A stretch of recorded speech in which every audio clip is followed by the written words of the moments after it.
ustedes me escuchan a mí sin tener que usar esto.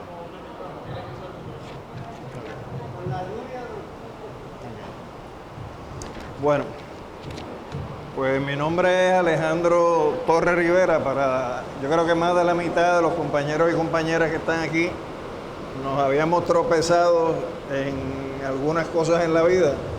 Para los que no, pues estoy a su orden y espero que podamos compartir elementos que nos ayuden a entender y comprender un poco más este tema que se ha puesto de moda, en los pasados días. La presentación que vamos a estar haciendo es a partir de un esquema de PowerPoint que se preparó para la Comisión para el Estudio y el Desarrollo Constitucional del Colegio. Por lo tanto, tiene más bien elementos de exposición, aunque voy a incorporar una parte que la cubriré hoy, la parte final de hoy, que tendría que ver más bien con algunos de los debates que nosotros escuchamos, sobre todo en el sector del independentismo, el sector que impulsa elementos de soberanía, que ustedes los escuchan por ahí diciendo, no, yo en la que creo es en la de Albizu. Como si la propuesta de Albizu históricamente hubiera sido una sola propuesta de asamblea o convención constituyente, y trataré de explicarles a ustedes en el desarrollo de casi 15 o 18 años cómo no existe tal cosa como una propuesta de Albizu, sino que son varias propuestas que se fueron desarrollando según las condiciones políticas en el país. Para propósitos de la exposición, si me haces el favor. Si se fijan, estoy planteando aquí 4 premisas a base de las cuales voy a tratar de desarrollar el tema. La primera premisa o afirmación es que el pueblo puertorriqueño nunca ha ejercido su derecho a la libre determinación.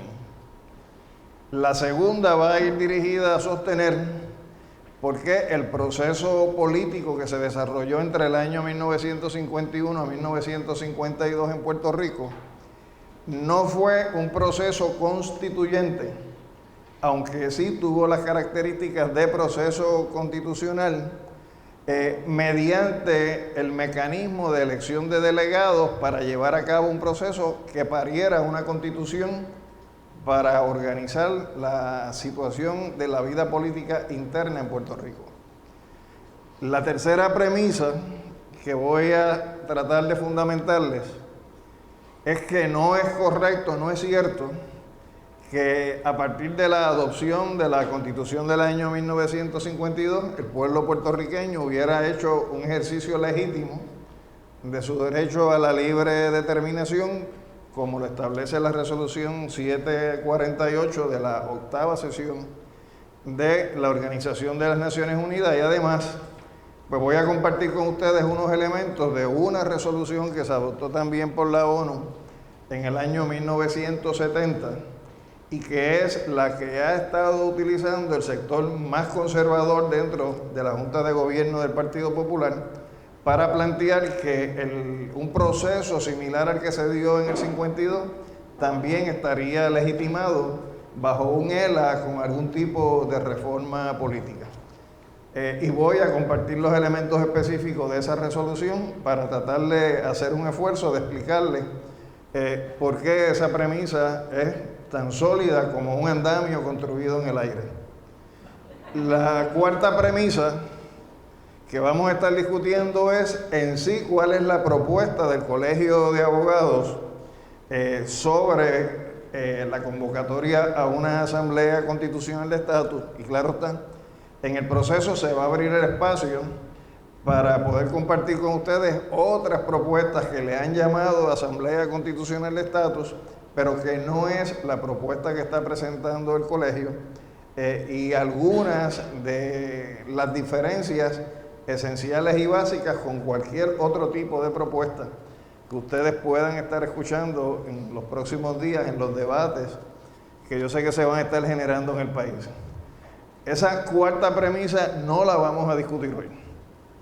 Vamos a discutir las primeras 3 premisas para aprovechar ese elemento que he identificado e incorporando lo que tiene que ver con cuál es la propuesta de Albizu o cuáles son las propuestas de Albizu.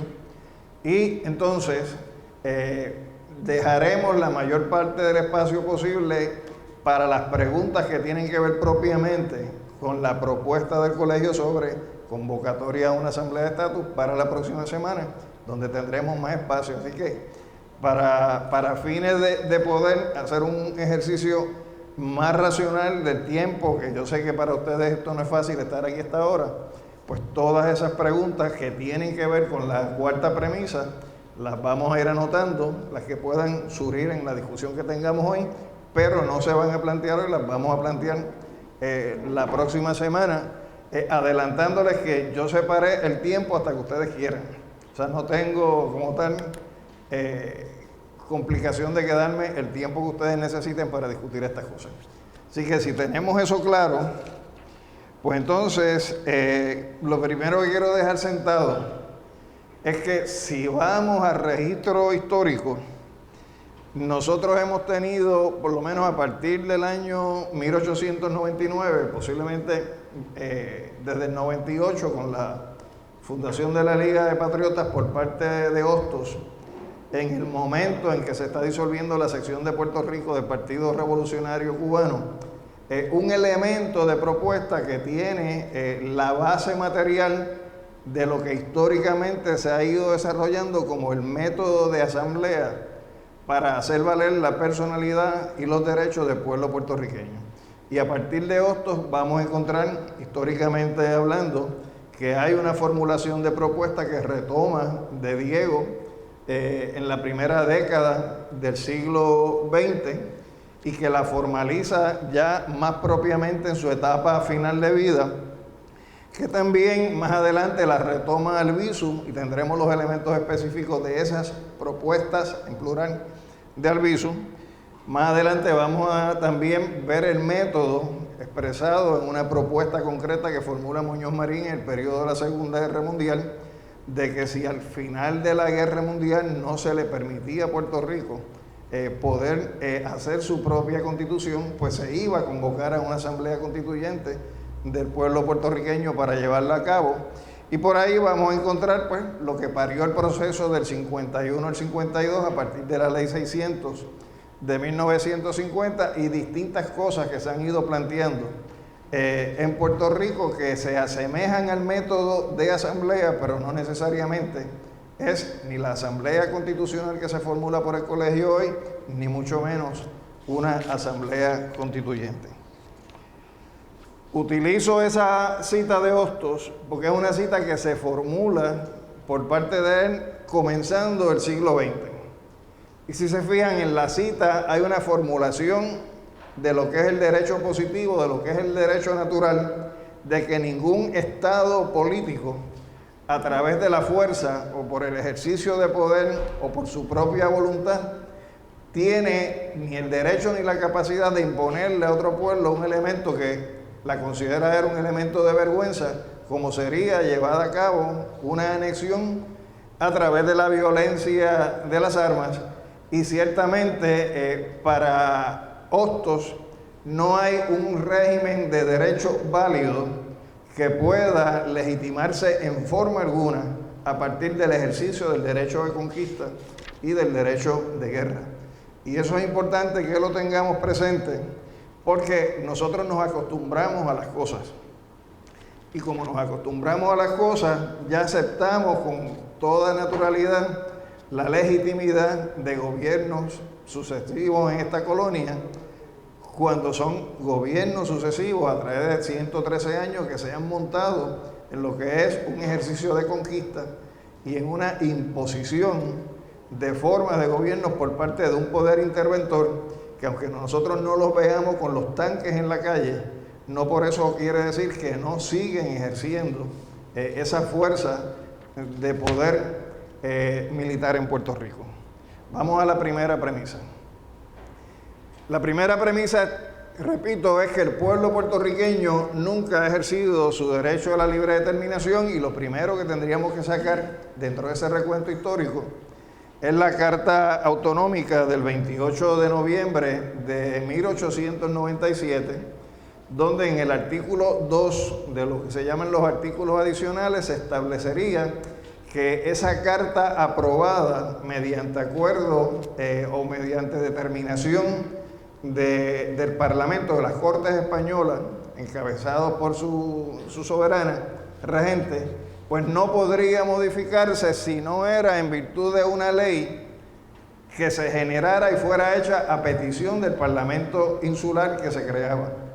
Es decir, que lo que fue la relación que se establece entre el Reino Español y Puerto Rico en ese momento, había un derecho de cambio siempre y cuando el Parlamento insular así lo determinara. Y claro está, estamos hablando de un Parlamento insular que tenía dos cámaras, una Cámara de Representantes y tenía un Consejo de Administración con un gobernador general que era realmente que ejercía la representación del Reino Español en Puerto Rico. Pero ese gobierno que se crea en virtud de esa carta dota al país de una serie de competencias y prerrogativas que todavía al día de hoy, 116 años después, ni siquiera el Estado Libre Asociado las mantiene y las identificaré más adelante. El resultado que trae la guerra hispano-cubano-americana, la ocupación de Puerto Rico y la negociación del Tratado de París, que solemos decir que el Tratado de París de 1898, pues se comenzó a negociar en el 88, se redactó en el 1898, pero realmente se ratifica por el Senado de Estados Unidos y el gobierno español un año después, en 1899, establece en los acuerdos que negocia España al margen de Puerto Rico, al margen del gobierno autonómico, con los Estados Unidos, que los derechos civiles y la condición política de los habitantes del territorio sería determinada por el Congreso de los Estados Unidos. Y eso tiene un peso en todo lo que ha sido el proceso político puertorriqueño, y por eso es que siempre se ha planteado que cuando el americano hable es cuando el Congreso determine. Y todas las gestiones que vemos que los puertorriqueños han venido haciendo históricamente, yendo al Congreso a ver lo que el Congreso determine. Y eso es así por varias razones. Primero, porque vamos a examinar unos elementos de la Constitución de Estados Unidos que facultan al Congreso de los Estados Unidos su jurisdicción sobre todo lo que sean las propiedades de Estados Unidos y sus territorios, pero también en la delegación que se hace en la negociación del Tratado de París dice ya escuetamente la condición política del territorio y de sus habitantes las va a determinar el Congreso de los Estados Unidos.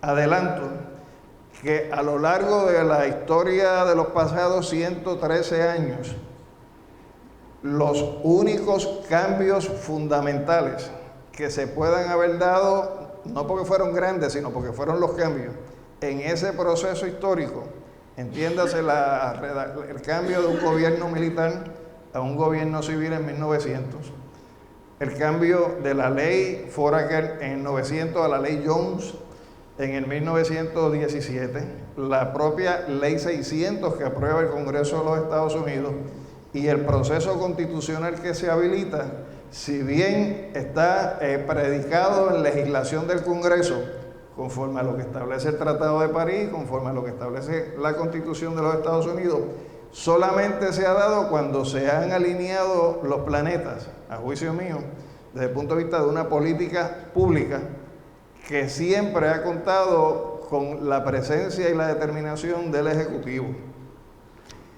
Por eso, yo, a diferencia quizás de algunos otros compañeros, siempre le pongo el ojo a esos informes de Casa Blanca, porque el Congreso no va a determinar nada que no esté en sintonía con la política pública que traza la rama ejecutiva de Estados Unidos, y por rama ejecutiva es presidencia, las agencias de seguridad, que no responden al Congreso, responden al Ejecutivo, las Fuerzas Armadas, cuyo comandante en jefe es el presidente, y las agencias, como por ejemplo el Departamento de Estado, y otras instancias del Ejecutivo que siempre han sido consultadas con relación al asunto de Puerto Rico. Y si vamos a ver, la más cercana de esos cambios, o el más cercano de esos cambios que se ha dado en la relación nuestra con Estados Unidos, tiene que ver con las órdenes presidenciales que generó la administración Clinton, que fueron las que avalaron el proceso de Vieques y que culminaron finalmente en la salida de la Marina de una gran parte de la isla de Vieques y el cambio en la hegemonía militar de los Estados Unidos en Puerto Rico. Si no se hubieran dado aquellas guías presidenciales que no las determinó el Congreso, el proceso que se dio en Vieques hubiera sido muy distinto. Quiero señalar, yendo a la próxima, si me hace el favor, que la Constitución de los Estados Unidos, en el artículo 4, sección 3, es donde se consigna que el Congreso puede disponer de todo lo que le venga en gana, desde el punto de vista de promulgar reglas, reglamentos, lo que determine con relación a cada territorio o a cualquier propiedad de los Estados Unidos. Y en el caso nuestro, el lenguaje que se utiliza en el caso del Tratado de París es la cesión de la isla, es decir, la cesión de la propiedad. Lo único que se cedió la vaca con los becejos, y por eso en el tratado se consigna que la condición política del territorio y de sus habitantes va a ser determinada por el Congreso. El cambio de gobierno que produce, o de administración que produce la ley Foraker, es importante que tengamos presente ese artículo 14, porque es un artículo que emana de ese poder del Tratado de París que mencionamos y de ese artículo 4, sección 3 de la Constitución. ¿Por qué? Porque ahí se dice que las leyes de los Estados Unidos que no sean localmente inaplicables en Puerto Rico van a aplicar por sí, ex propio vigor. Eso no ha cambiado en nada, porque todavía al día de hoy esa sección o ese artículo, que lo vemos en la ley Foraker como artículo o sección 14, prevalece en la Ley de Relaciones Federales con Puerto Rico, que es el remanente de lo que no se habilitó para gobierno propio en Puerto Rico en el año 1952. Por lo tanto, todo lo que había en la ley Foraker, que sobrevivió durante la ley Jones, sigue sobreviviendo en Puerto Rico a través de la Ley de Relaciones Federales de Estados Unidos con Puerto Rico. Por lo tanto, si eso es así, que toda ley que apruebe el Congreso de los Estados Unidos que no sea localmente inaplicable en Puerto Rico, aplica porque lo determinó el Congreso.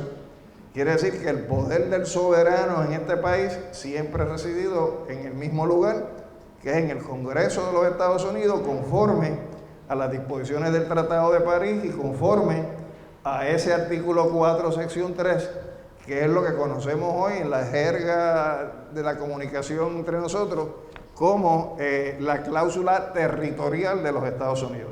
Esa cláusula territorial a la cual nos referimos continuamente en términos de la relación política es ese artículo 4, sección 13. Hostos, cuando se produce ese momento tan crítico en la historia de Puerto Rico, lo que él trata de hacer es a través de comisionados, que esos comisionados fueran a Washington a negociar con el gobierno de los Estados Unidos, no con el Congreso, con el gobierno, en la comisión que se crea participando alguien de orientación autonomista, que era Manuel Seno Buendía, alguien de orientación anexionista, que era el doctor Ena, y él tratar de discutir con el presidente McKinley en aquel momento, que reconociera que Puerto Rico no podía ser un botín de guerra, que no podía ser presa de un proceso de invasión en una guerra que Puerto Rico no había decidido, que Puerto Rico no había participado como país y que Puerto Rico nunca había participado de las negociaciones que pusieron fin a la misma, para que se dotara al país de un gobierno civil, pero un gobierno civil rescatando la personalidad jurídica que había tenido Puerto Rico dentro de lo que era el estatuto que se creó en el año 1897, y es Hostos ya en ese momento quien está adelantando elementos básicos que más adelante utilizaría a don Pedro cuando plantea su tesis sobre la nulidad del Tratado de París. En esa expresión de Hostos, en el ensayo Mi opinión sobre la ley Foraker, ya a la altura del 27 de junio consigna que la ley Foraker no hace otra cosa que darle apariencia de procedimiento constitucional al hecho de la sujeción de Puerto Rico por la fuerza. Por lo tanto, ese elemento combatido ya desde 1900 es el elemento que sigue siendo vigente desde el punto de vista de que ese acto todavía no ha sido reparado históricamente hablando, y seguimos siendo un país sujetado por la fuerza por parte de los Estados Unidos. En el año 1901, en este caso que está citado aquí, que es Downes versus Bidwell, Estados Unidos tiene que plantearse cómo legitimar una teoría de dominación colonial, siendo un país que surge de una lucha anticolonial frente a un poder imperial como era Inglaterra, y que cuando se redacta su constitución no se redacta bajo parámetros imperiales, sino que se redacta para construir una república donde se ejercieran una serie de prerrogativas por parte de sus ciudadanos. Y aquí el Tribunal Supremo de Estados Unidos, para interpretar la nueva política imperialista que adopta Estados Unidos a partir de la guerra hispano-cubano-americana, desarrolla una teoría que a veces pensamos que ya eso es una cosa, un referente antiguo, pero que fue reivindicado tan recientemente como el caso de Boumediene versus Bush, que es el caso donde se plantea si los combatientes enemigos en Guantánamo tienen o no tienen el derecho a invocar el habeas corpus para cuestionar su detención ilegal. Y en este caso de Downes versus Bidwell, se establece por parte del Tribunal Supremo de los Estados Unidos que en lo que concierne al derecho internacional, Puerto Rico no es una jurisdicción extranjera porque pertenece a los Estados Unidos. Es decir, no somos extranjeros porque somos una propiedad, una cosa que Estados Unidos adquiere en virtud de un tratado con su gente, y en virtud del tratado determina la condición política de la gente y del territorio, pero de otro lado, en un sentido doméstico, nosotros no somos parte de los Estados Unidos, porque nosotros no somos un territorio incorporado a la Unión Americana. Y de ahí parte ese elemento que también lo escuchamos con mucha frecuencia, de que Puerto Rico pertenece a, pero no forma parte de Estados Unidos. Y de hecho es un argumento que los independentistas en algún momento de la historia utilizaban para cuestionar el planteamiento de si éramos o no éramos separatistas. A nosotros se nos ha llamado toda la vida separatistas. Y uno no se puede separar de algo de lo cual no forma parte. ¿Por qué? Porque nosotros no somos parte de la Unión, pertenecemos a ellos, pero no somos parte. Por lo tanto, el aceptar el concepto de separatista sería indirectamente aceptar o someternos a la posición de que formamos parte cuando ellos nos han dicho a nosotros que nosotros les pertenecemos, pero no somos parte.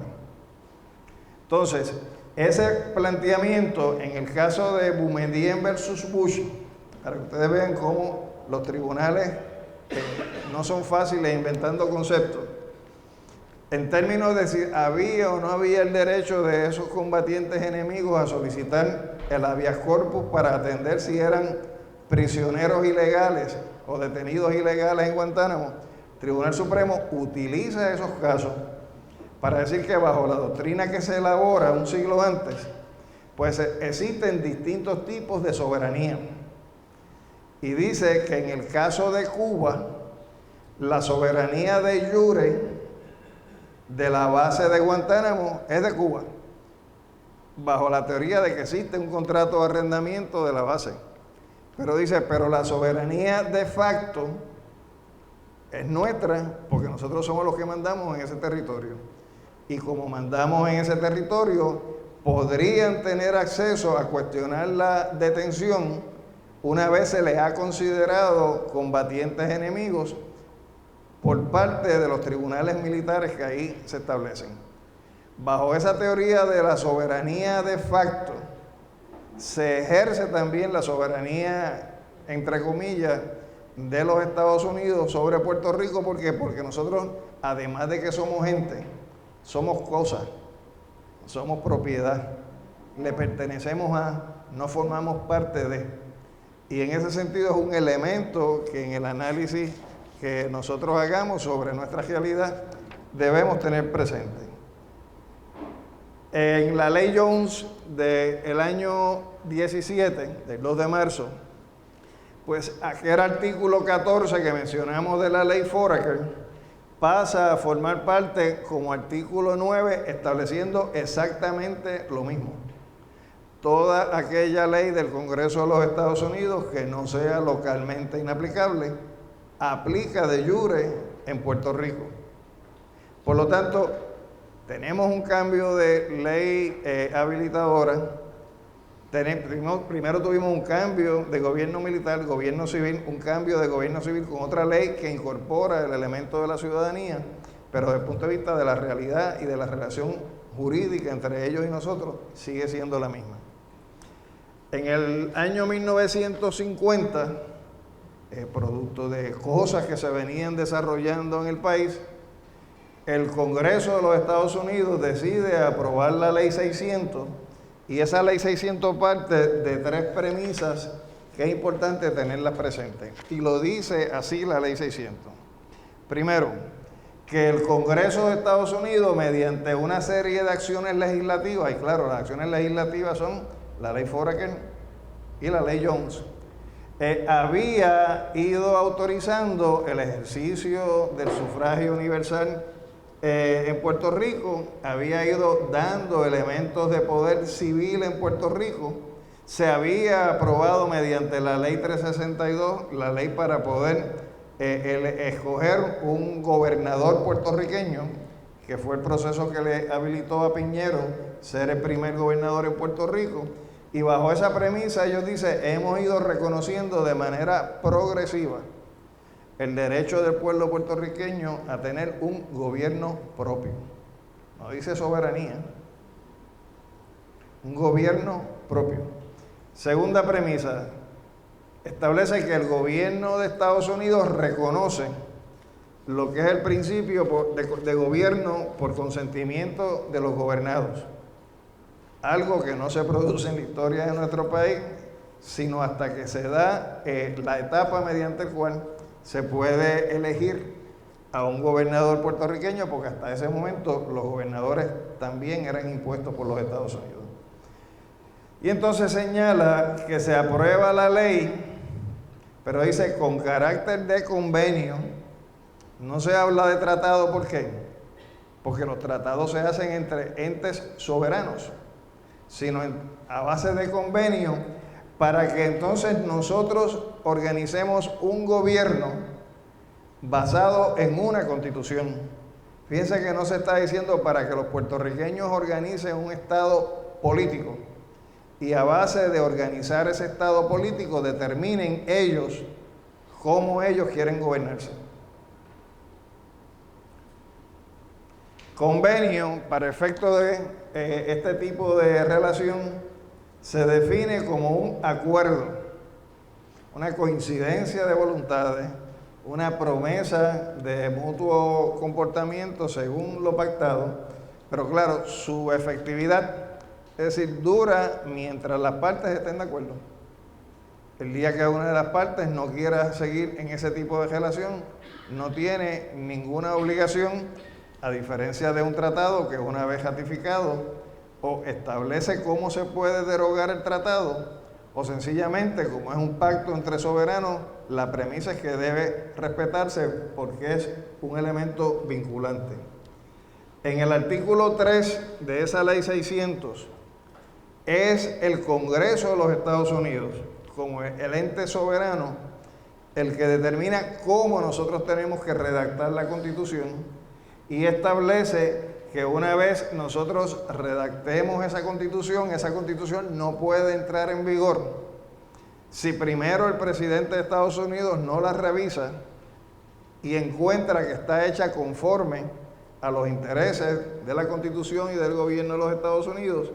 Y segundo, si está conforme a lo que es la disposición de la Ley 600, y solo si el presidente concluye esos dos elementos, primero, que cumple con los parámetros que definió el Congreso, y segundo, de que no se aparta o entra en contradicción con la Constitución, y cuando se habla de la Constitución es con la cláusula territorial que ya mencionamos, entonces el presidente se la puede enviar al Congreso para que el Congreso pase juicio sobre la misma. El proceso que se dio en ese momento, luego del desarrollo del proceso constitucional en Puerto Rico, tuvo como resultado que el presidente objetó dos disposiciones de la Constitución de Puerto Rico y decidió que no se podía aprobar esa Constitución si primero nosotros no nos sometíamos a una exigencia de ellos. Lo primero que se plantea es que como la sección establece que cualquier determinación tiene que ser conforme a la Constitución de Estados Unidos, y la Constitución de Estados Unidos establece que es el Congreso quien tiene plenos poderes sobre los territorios en virtud de esa cláusula territorial, pues se estableció que nosotros en el futuro no podíamos hacerle ninguna enmienda a esa Constitución si la enmienda que le fuéramos a hacer de alguna manera chocara con lo que es la cláusula territorial de la Constitución de Estados Unidos, que es donde ellos se arrogan los poderes plenarios sobre el territorio y sus habitantes. Por lo tanto, no puede haber una enmienda a la Constitución de Puerto Rico que choque con la Constitución de los Estados Unidos o que choque con las leyes que Estados Unidos aprobó, en este caso la Ley 600, que dice cómo se tenía que hacer la Constitución, o que choque con lo que sobrevivió de la Ley Foraker y la Ley Jones, que es lo que se va a conocer como la Ley de Relaciones Federales con Puerto Rico. Por lo tanto, la presencia del soberano sigue siendo la misma que teníamos en 1898. Y vamos a la próxima.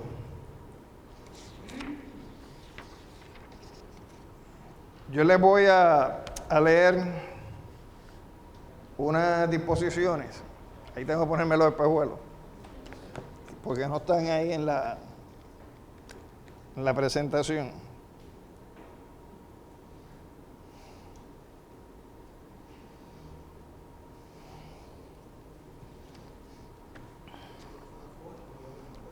¿Cómo es? Cuando uno va a los documentos, va a encontrar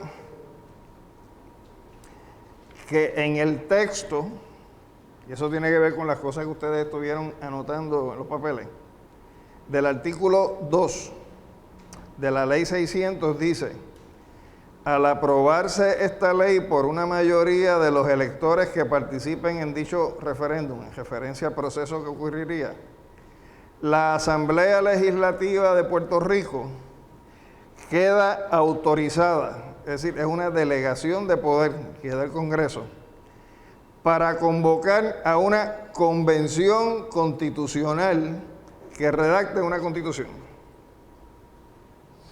¿Qué diferencia hay entre una convención constitucional y una convención constituyente? En una convención constitucional, lo que uno organiza es la organización política de un territorio dentro de los límites que determine el soberano. Y en este caso el soberano, que es el Congreso, dijo, pueden hacer una constitución, tengan internos, la constitución tiene que tener una carta de derechos y tiene que ser un gobierno de carácter republicano. Esa fue la delegación, no hay más nada. Una convención constituyente o una asamblea constituyente no es única y exclusivamente para redactar una resolución de cómo se organiza el territorio o el estado político. Es para que el pueblo, en el ejercicio de ese derecho soberano que tiene, sin que nadie más se coloque por encima de él, determine cómo se organiza políticamente su Estado, donde es el pueblo la fuente primera y última de autoridad en el territorio sobre el cual se organiza el Estado político. Por lo tanto, la delegación que hubo no fue para que nosotros convocáramos a una asamblea constituyente. Cuando por primera vez se usa ese término, lo que nos delegaron fue una convención constitucional. Fue en la proclama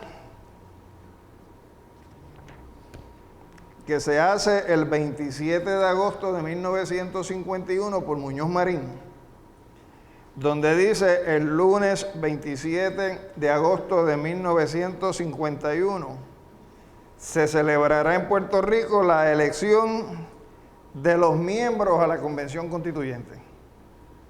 Y de allá para acá, todos y cada uno hemos estado diciendo en algún momento en la vida que en el 1951 al 52 nosotros tuvimos una convención constituyente o una asamblea constituyente de donde salió el ELA. Pues no, lo que hubo fue una delegación para una convención constitucional, que es distinto a una convención constituyente. De hecho, adelantando un criterio, si nosotros utilizamos el término Asamblea Constitucional de Estatus, es porque es una asamblea con una autoridad limitada, donde nosotros nos estaríamos convocando con un único propósito, que es definir formas de relación política futura con Estados Unidos sobre bases no territoriales y fuera de la llamada cláusula de los poderes soberanos del Congreso. Y segundo, que una vez decidamos cuáles son esas fórmulas no territoriales y no coloniales, esa asamblea tenga delegada una autoridad para negociar con Estados Unidos de tú a tú las relaciones políticas futuras. ¿Por qué? Porque el mandato que tendría la ley, porque nos estamos autoconvocando nosotros, es que nosotros planteamos en esa consulta al pueblo que la depositaria de la soberanía del pueblo puertorriqueño no es el Congreso de Estados Unidos, sino que la depositaria de la soberanía del pueblo puertorriqueño sería la Asamblea Constitucional de Estatus, porque es el pueblo constituido al amparo de esa autoridad que da el derecho positivo, es decir, del ejercicio nuestro de libre determinación. De ahí eventualmente puede salir una convención constituyente, porque si a la larga del camino termina el país manifestándose en favor de la independencia, pues definitivamente la constitución del ELA no es la que nos va a servir.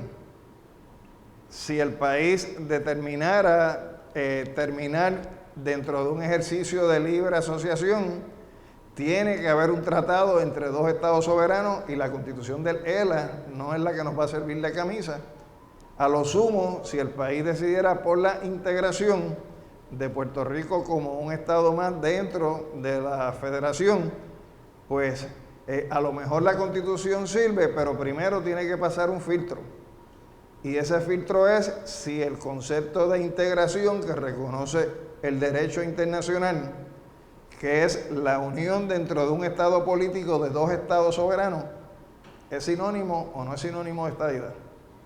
¿Por qué? Porque la estadidad es un proceso que, como está diseñado hoy día, es al amparo del derecho doméstico de Estados Unidos, donde el territorio primero se incorpora y después que se incorpora, el Congreso determina, siendo el Congreso el soberano, si lo admite o no lo admite como territorio. Por lo tanto, el ir a una convención constitucional de estatus o a una asamblea constitucional de estatus puede ser un primer paso dentro del proceso de ejercicio de nuestro pueblo a la libre determinación, pero no es una convención constituyente o una asamblea constituyente.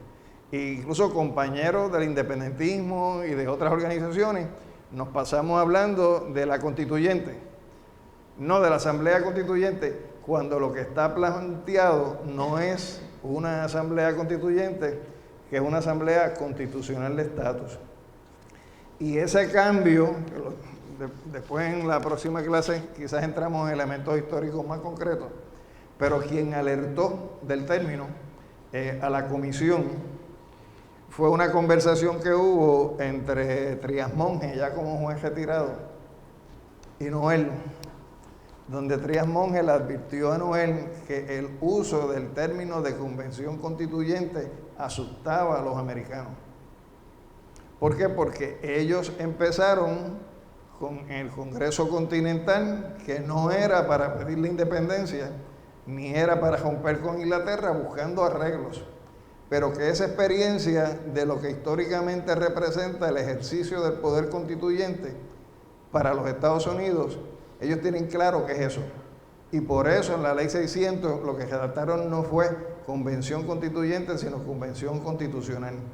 Y que como era para un ejercicio más limitado que lo que era la organización de un Estado político, recomendaba que le llamáramos Asamblea Constitucional de Estatus y no Asamblea Constituyente. Ese mismo Trías Monge, que es uno de los arquitectos del Estado Libre Asociado, comentando lo que fue ese proceso constitucional entre el 51 y el 52, él llegó a ciertas conclusiones. Y esta es demoledora, porque en este libro, ¿cómo fue?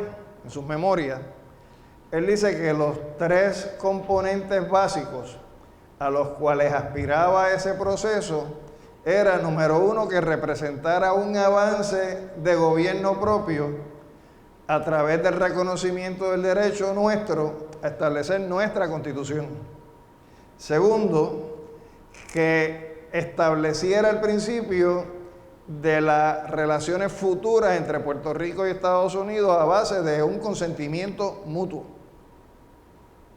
Y tercero, que fueran cambios sustanciales en lo que había sido la historia de este país del 98 para acá, a partir de la disposición del Tratado de París, a partir de lo que establecía la ley Foraker, lo que establecía la ley Jones, y que esa ley 600 realmente trajera un cambio a esa realidad en Puerto Rico. Y él dice que no, que la ley 600 fue clara en cuanto al primer objetivo. ¿Por qué? Porque fue un avance donde se pudo redactar una constitución que hasta ese momento no existía. Dice, fue oscura en cuanto al segundo, es decir, si hay o no hay una base de consentimiento mutuo. Es decir, nosotros podemos consentir si las cosas fueron impuestas. Y la alternativa era que si no lo hacíamos, pues nos quedábamos bajo la ley Jones. Y era así. Ustedes pueden redactar una constitución, pero si no la redactan, seguimos con la ley Jones. Eso es como cuando uno hace un préstamo en el banco. O sea, ¿qué poder de negociación real usted tiene o de consentimiento si las condiciones las fija el banco, no usted? Por eso es que se llaman contratos de adhesión, porque no hay libertad de las partes en la contratación. Pero miren lo que dice en cuanto al tercero. Si iban a haber cambios sustanciales, dice, de total omisión en cuanto al tercero. Entonces, él, más adelante, cámbiala.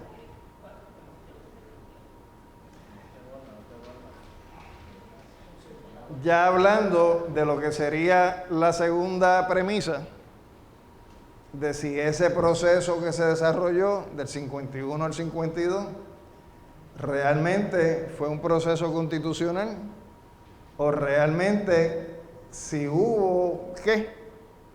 Él dice,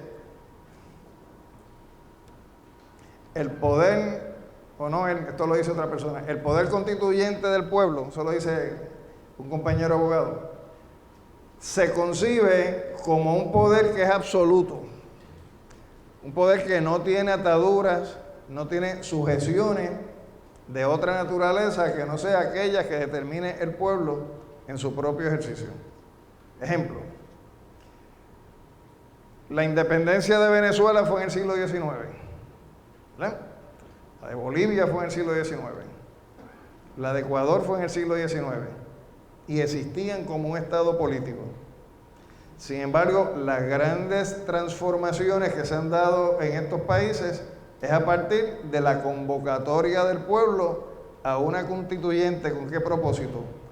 para reconstruir el Estado político, siendo el pueblo el soberano, permitiendo la participación de los sectores que fueron marginados desde el mismo momento de la independencia hasta ahora. Y de ahí se parió un modelo de organización política del Estado, donde se crearon nuevas formas a través del cual el pueblo ejerce ese poder que es absoluto, sin ataduras y sin sujeciones. Y nos dice Roberto Ariel Fernández en su libro de Autodeterminación y Puerto Rico, que el serio defecto que tiene esta Constitución del 52 es que los poderes que se constituyeron a través de esa Constitución del 52 no las determinamos, no las creamos nosotros, sino que las decidió otro país, que es el que se arroga la titularidad y la soberanía sobre nuestro pueblo, y que más aún fue quien autorizó que lo pudiéramos hacer y fue quien se reservó el derecho a hacer los cambios que le viniera en gana. Por lo tanto, no puede haber poder constituyente cuando la autoridad suprema no la ejerce el pueblo, la ejerce otro. Y en nuestro caso, desde el Tratado de París, el tratado determina que eso lo determina el Congreso de los Estados Unidos. Él dice, una constitución no es suprema cuando está supeditada a otra constitución, y un pueblo no es soberano si no puede aprobar, enmendar, cambiar o echar al zafacón, como hicieron en Venezuela, como hicieron en Bolivia, como hicieron en Ecuador, las viejas constituciones, si no las puede echar al zafacón para hacer una nueva que responda a lo que es la voluntad soberana de un pueblo. Si eso no lo puede hacer un pueblo, ese pueblo sencillamente no es soberano. Tiene una autoridad que está por encima de él. Y por lo tanto, al aprobarse esa ley 600, nunca estuvo contemplada una delegación de poderes soberanos. ¿Por qué? Porque la ley 600, lo que yo les leí ahorita, lo que dice es que es una convención constitucional para hacer una constitución que tiene que ser en una forma de gobierno republicano y con una carta de derechos. Es decir, y reservándose ellos el poder de cambiar, enmendar o modificar, como en efecto lo hicieron.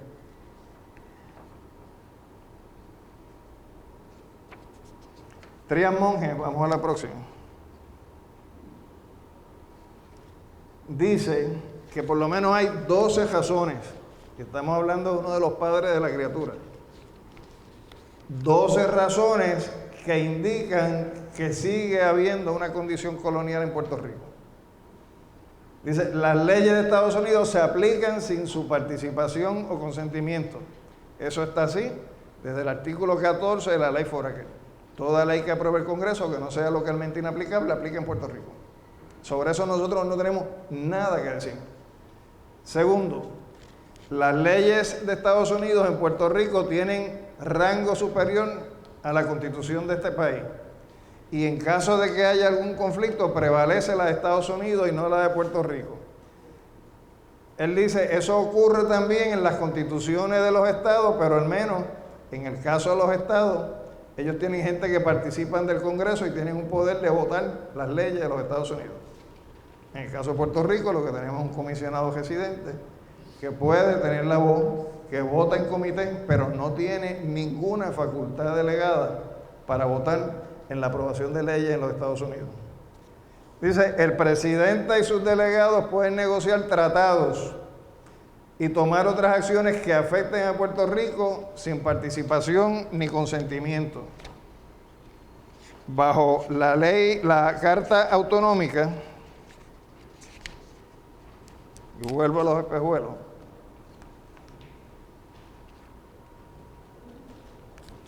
bajo la Carta Autonómica del 97, Puerto Rico tenía derecho de reglamentación del comercio con naciones extranjeras, de establecer tratados, de fijar impuestos o derechos de importaciones y de fijar derechos de tonelaje. Sobre todas esas áreas, el Congreso de los Estados Unidos puede tomar decisiones hoy en Puerto Rico sin tener que contar para nada con los puertorriqueños. Hasta el precio de la leche la pueden determinar ellos en los tribunales de Puerto Rico.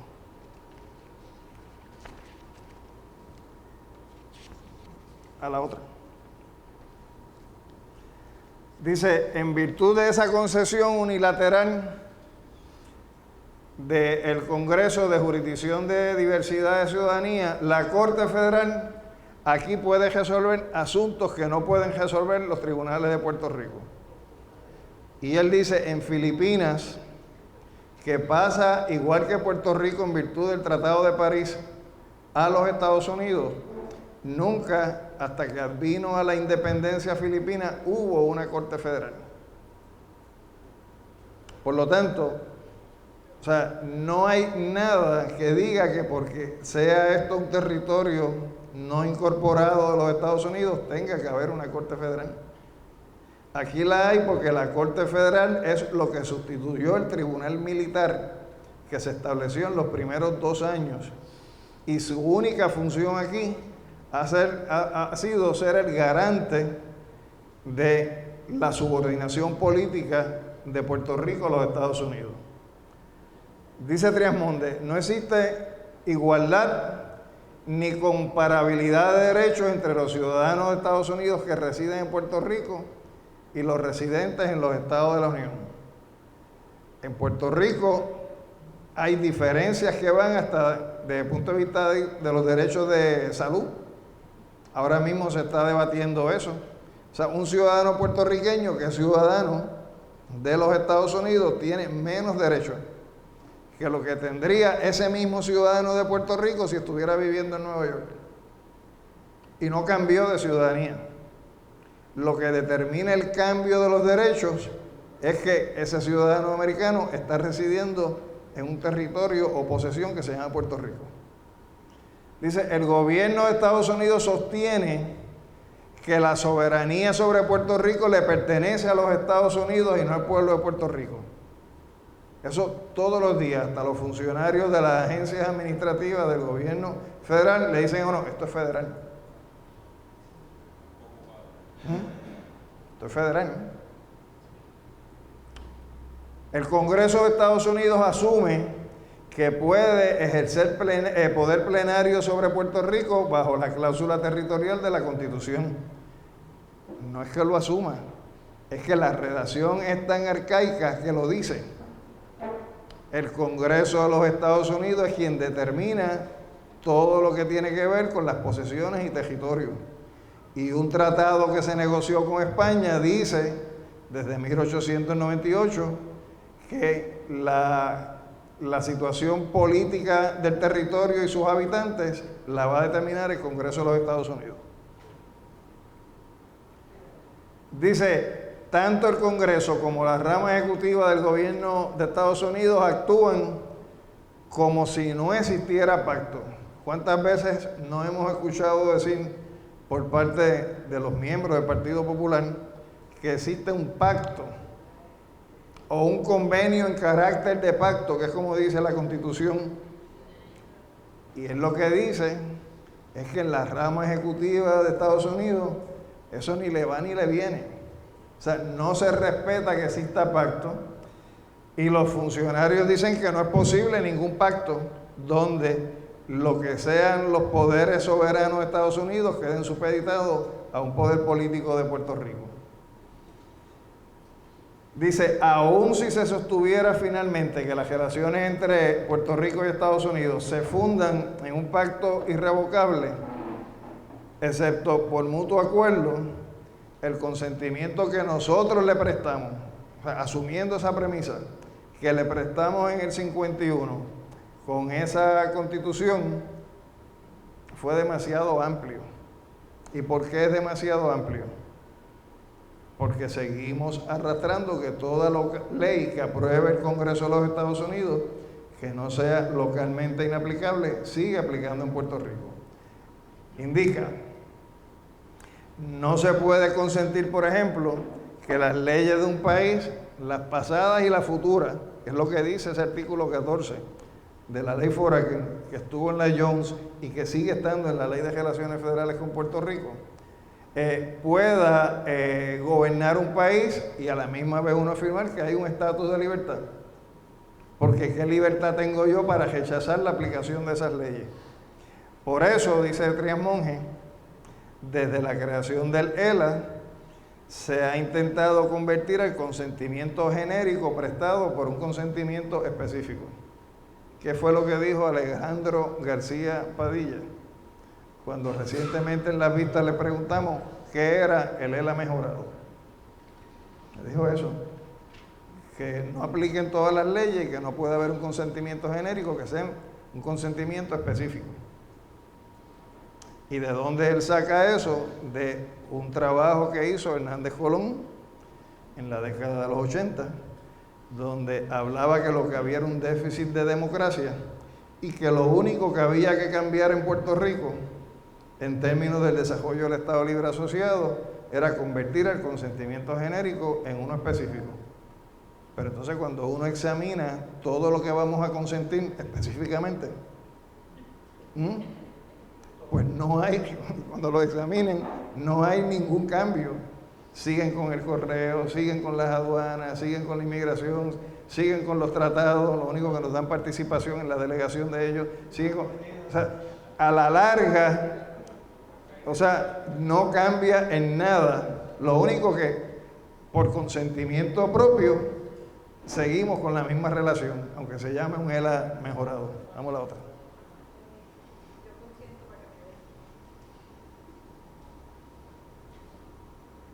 Dice, Puerto Rico no juega papel alguno en la comunidad internacional, ni directamente ni mediante participación en las decisiones que toma el gobierno de Estados Unidos. Miren, ni siquiera nosotros podemos tener el derecho a reclamar un espacio propio en una organización como es la OIT, la Organización Internacional del Trabajo. ¿Por qué? Porque si quisiéramos tener alguna voz allí, tiene que ser como parte de la delegación de Estados Unidos y Estados Unidos consciente que nosotros vayamos como un observador, como parte de su delegación. El estatus actual de Puerto Rico no satisface los criterios establecidos por las Naciones Unidas en 1960. Los vamos a ver más adelante. ¿Cuáles son los criterios? Los que establece la resolución 1514, que es la Carta Magna de la descolonización.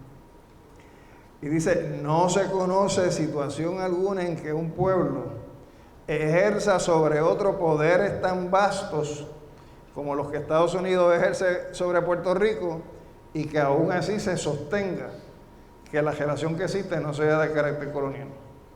Y eso lo afirma, repito, uno de los padres de la criatura. En todo caso, dice Trías Monge, nos ha faltado voluntad de hablar con una sola voz, de reclamar al unísono con determinación y dignidad nuestro derecho a la autodeterminación, ni que fuera un independentista, a que se descolonice el país de inmediato. ¿Qué es lo que plantea la propuesta que vamos a estar discutiendo con más detalle la semana que viene, que es la propuesta de la Asamblea Constitucional? Que no vayamos en tribu, que vayamos a un espacio común de discusión, donde nos pongamos de acuerdo sobre las fórmulas de posible relación política entre Estados Unidos y Puerto Rico, que sean no territoriales, no coloniales, y entonces que en el ejercicio de esa autoridad soberana de la Asamblea haya un poder negociador, donde pues estas son las demandas bajo las cuales se podría pedir la independencia. Estas son las demandas bajo las cuales se puede pedir la integración. Estas son las demandas bajo las cuales se puede pedir un tratado de asociación o cualquier otra forma de arreglo político, siempre y cuando no sea territorial ni colonial. La otra parte tendrá que determinar cuáles sí, cuáles no. Habrá un proceso de ida y vuelta y de intercambio con el país, presentándole en todo momento cómo se va ajustando ese proceso de negociación hasta que se llegue a una propuesta final. Vamos a la otra. La tercera premisa establece que, contrario a lo que dice la resolución 748 de las Naciones Unidas, que es la resolución que se aprueba en el año 1953, Puerto Rico no ha ejercido su derecho a la libre determinación. En aquella ocasión, la ONU establece que a la luz de los desarrollos y avances, usando un lenguaje muy parecido a la ley 600, que ha tenido el pueblo puertorriqueño en el ejercicio del derecho al gobierno propio y a que se ha aceptado una relación con Estados Unidos de nueva naturaleza, ese desarrollo equivale a un ejercicio de libre determinación, por lo cual el pueblo de Puerto Rico, o los puertorriqueños o Puerto Rico, ya deben quedar fuera de lo que eran las obligaciones de las potencias administradoras de someter la información a las Naciones Unidas sobre los avances que se estén haciendo en el territorio para ejercer la libre determinación. Eso, más o menos, con otras palabras, pero con el mismo contenido, es lo que plantea esa resolución. No obstante, en ese proceso constitucional, pero en ese proceso de aprobación de la resolución 748, hay una representación que hace el embajador de las Naciones Unidas, de Estados Unidos en las Naciones Unidas, Henry Cabot Lodge, donde dice: el presidente me ha autorizado a informarle que si el pueblo de Puerto Rico, si la legislatura de Puerto Rico emitiera una resolución reclamando más poderes soberanos, incluso una independencia completa, el presidente de los Estados Unidos va a permitir que eso ocurra y va a permitir que Puerto Rico se adhiera a los tratados correspondientes. En ese momento al que hacía referencia era al tratado que creaba la Organización de Estados Americanos. Esa representación la hubo allí. En el proceso constitucional del 51 al 52 hay también una resolución que adopta esa convención constitucional, donde en esa resolución se indica lo siguiente: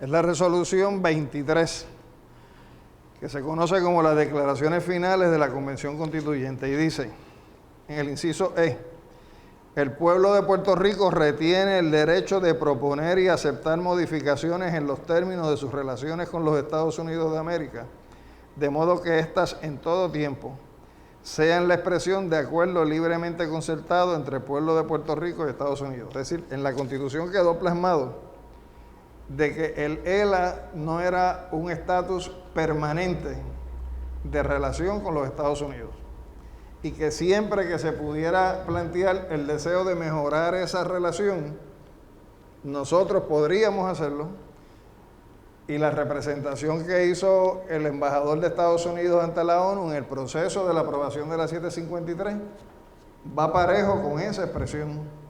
Sin embargo, todos y cada uno de los esfuerzos que se han hecho en Puerto Rico desde el año 56 para acá, siendo todavía un bebé el ELA como criatura, todos han sido rechazados por el gobierno de los Estados Unidos, y aquí no ha habido un solo avance de contenido o un solo avance sustancial en modificar las relaciones que han existido entre los dos pueblos. Henry Cabot Lodge indicó lo siguiente, adelantando una de las imágenes: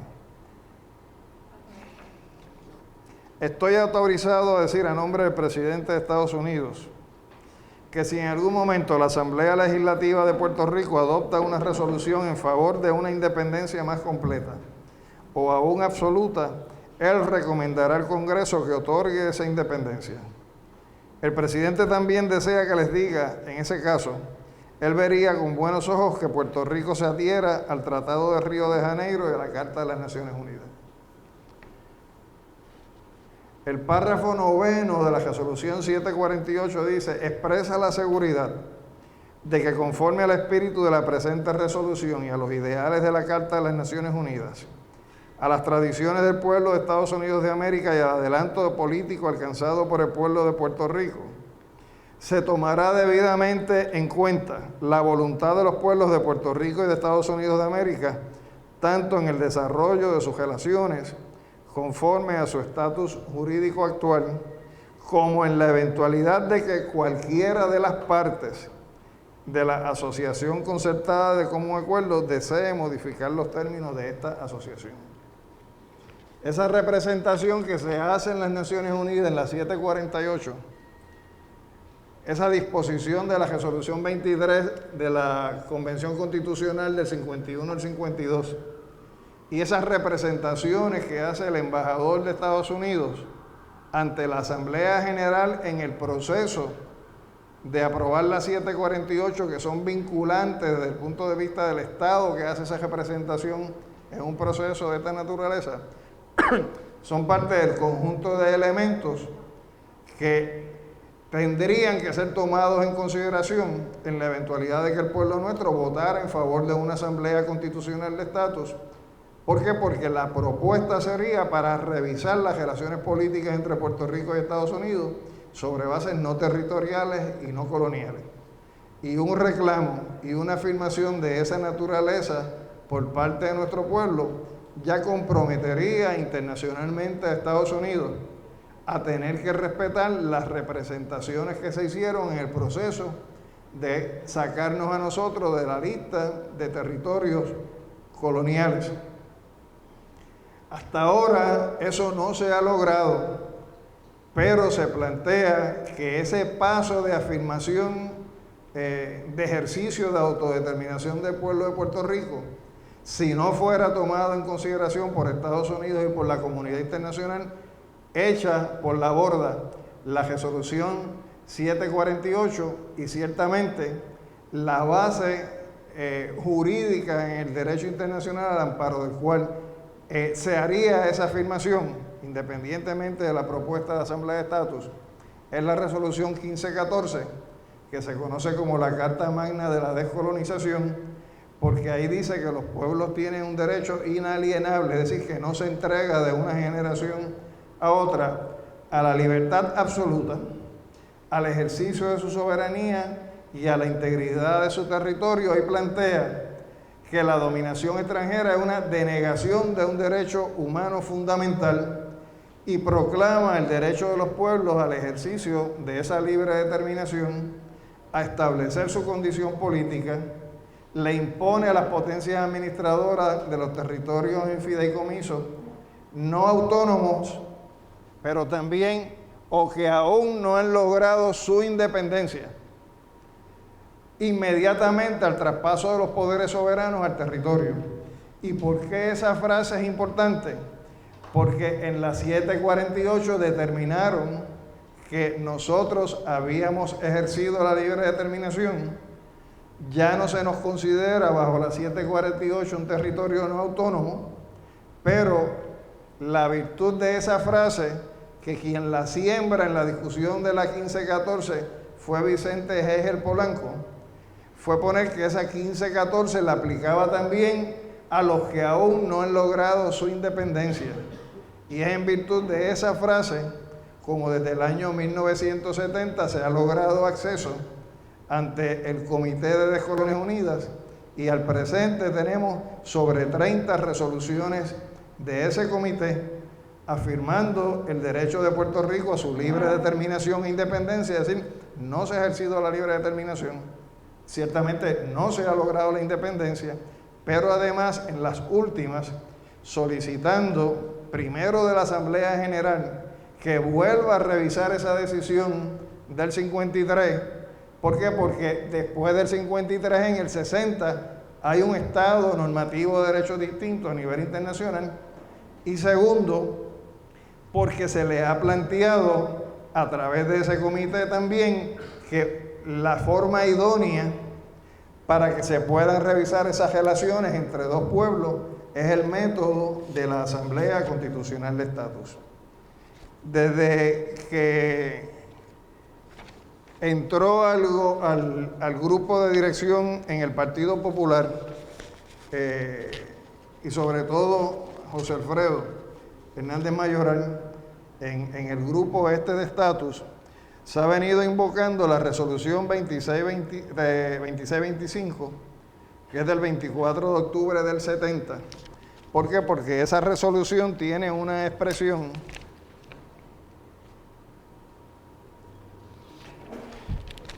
primero, esa resolución se titula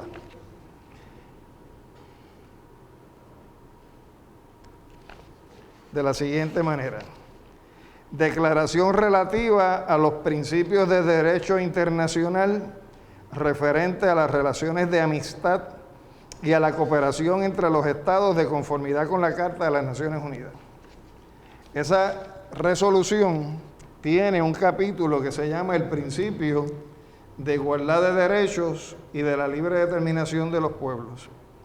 Y dice que el establecimiento de un Estado soberano e independiente, la libre asociación o integración con un Estado independiente o la adquisición de cualquier otra condición política libremente decidida por un pueblo, constituyen forma del ejercicio del derecho de libre determinación. El Partido Popular hoy dice que una consulta donde el pueblo vote en favor de un ELA territorial o colonial, o el ELA que tenemos, o el ELA mejorado, sería un ejercicio de libre determinación al amparo de esa resolución. ¿Por qué? Porque sería un proceso en el cual se escoge libremente por parte del pueblo cualquier otra condición política que no tiene que ser integración, asociación o independencia. Sin embargo, esa resolución en forma alguna deroga la 1514. Esa resolución en forma alguna deroga la Carta de las Naciones Unidas. Y esa resolución en forma alguna anula lo que es los principios básicos de lo que es el ejercicio de la libre determinación contenidos en la 1514. Por lo tanto, cuando se refiere a otra forma de relación política, es porque sí existen otras formas de relación política que se han venido desarrollando en el derecho internacional con posterioridad a 1960. Hay experiencias y hay experimentos todavía en curso, incluso en el Caribe, en la forma como se está relacionando Holanda con sus territorios en la región del Caribe, pero, y el pero es grande, tiene que ser sobre bases no coloniales, tiene que ser sobre bases no territoriales y tiene que ser sobre bases en la cual el ejercicio de la soberanía no lo determina la otra parte, sino que lo determina el pueblo, y desde el ejercicio de esa soberanía se hacen los arreglos que correspondan. En el pasado se hicieron por parte de Canadá como parte de la mancomunidad. De hecho, la primer ministro de Jamaica, que fue electa hace años y pico, plantea en su plataforma de su movimiento, que es el mismo de Manley, que su contribución histórica al proceso político en Jamaica es completar un proceso de libre determinación que comenzó hace 50 años. ¿Por qué? Porque todavía en Jamaica la reina sigue siendo la jefa de Estado. Y mientras la reina sea la jefa de Estado, se está colocando un ente realmente jurídico, formal o cosmético, como si fuera la cabeza del Estado, cuando la cabeza del Estado tiene que ser el pueblo en el ejercicio de su soberanía. Y esa señora, 50 años después, dice: todavía no hemos completado el proceso, porque todavía hay que quitar esa gémora. Pero nadie podría negar que en los últimos 50 años Jamaica ha mantenido la condición de Estado político soberano, aunque sea dentro de una especie de arreglo donde la reina de Inglaterra sigue siendo la cabeza del Estado, o como es en el caso de Nueva Zelanda, o como es en el caso de Australia, que forman parte de una mancomunidad de lo que fue el Imperio Británico, pero nadie puede negar que los arreglos políticos que se mantienen a partir del ejercicio de la soberanía total y absoluta de Canadá, de Nueva Zelanda y de Australia.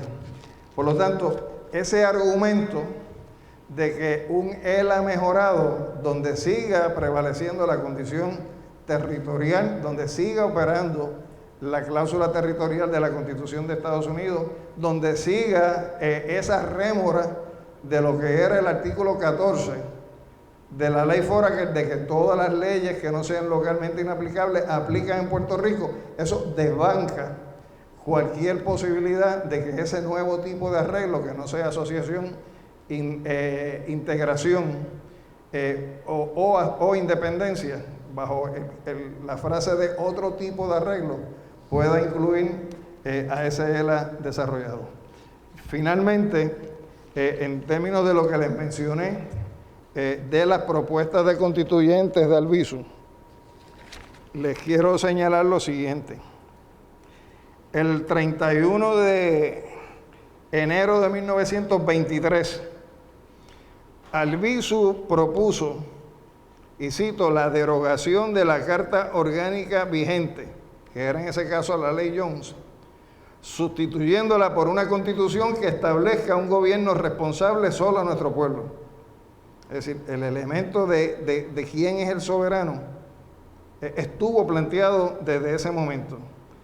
Pero en junio de 1923, es decir, 5 meses después, dice Albizu, debemos buscar los medios legales, la sanción del Congreso si fuera necesario, para reunirnos en el Congreso Constituyente que redacte la Constitución que crea digno para nuestro pueblo.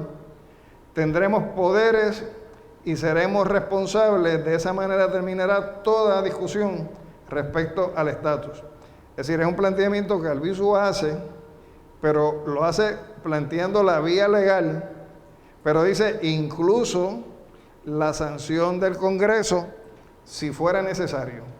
Por lo tanto, en ese momento, esa propuesta de Albizu concebía la Asamblea Constituyente como un método para redactar una constitución, pero no era como un ejercicio absoluto, como se plantea aquí por muchos compañeros independentistas, que ellos creen en la constituyente de Albizu, y la constituyente de Albizu única y exclusivamente para decretar la independencia.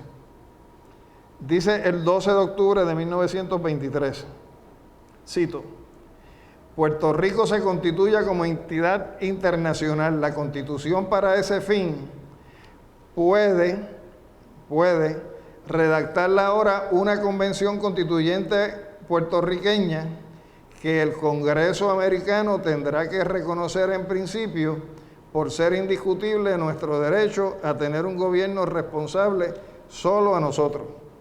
Es decir, es una afirmación de que ese ejercicio de poder soberano dentro de lo que es una relación política colonial no necesariamente o no absolutamente es un ejercicio unilateral.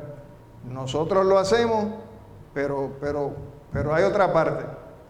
Y ciertamente en el caso de Puerto Rico, después de 113 años de dominación colonial, aquí hay un montón de issues que resolver, que tiene que ver con las propiedades, tiene que ver con los elementos de ciudadanía, tiene que ver con que nosotros tenemos más de la mitad de la población nuestra fuera de este país.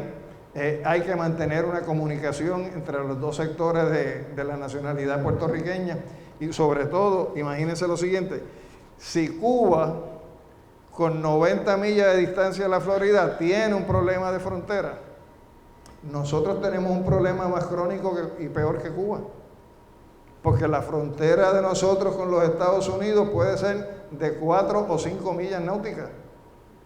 Hasta nadando se puede llegar a Estados Unidos, porque desde la punta este de Vieques, donde estábamos en los campamentos, no veíamos nosotros todo el tiempo a San Tomás. No tenemos al lado Santa Cruz. Pues claro que tienen que negociarse acuerdos migratorios entre los dos países, porque tenemos un problema de frontera. Aquí pensamos que la frontera con Estados Unidos es la Florida, no, la frontera con Estados Unidos va a ser San Tomás y Santa Cruz. Y en Santa Cruz tenemos la mitad de esa población que son cruzanos, que son puertorriqueños. O sea, hay cosas que se tendrían que discutir. Por lo tanto, ese ejercicio unilateral que uno pudiera pensar como deseable, por ser deseable, no necesariamente es posible desde el punto de vista de un ejercicio unilateral, y por eso es que hay que negociar tratados y acuerdos con el contrario. Dice Albizu más adelante, 1937. Y esto es ya en respuesta al ajusticiamiento del coronel Riggs, cuando el senador Tidings proponía una consulta para que los puertorriqueños deseáramos si queríamos ser república o no, y que si la respuesta era que queríamos ser república, pues que nosotros elaboráramos una constitución sujeta a que la aprobara el presidente, que era la formulación de Tidings. La posición de Albizu era que si Estados Unidos decía que nosotros podíamos determinar ser independientes o no, era la primera manifestación de un representante del gobierno de los Estados Unidos que reconociera expresamente de que sí, que había un derecho a nosotros ejercer nuestra prerrogativa de ser independientes. ¿Y cuál fue la propuesta de convención constituyente que formuló Albizu en ese momento?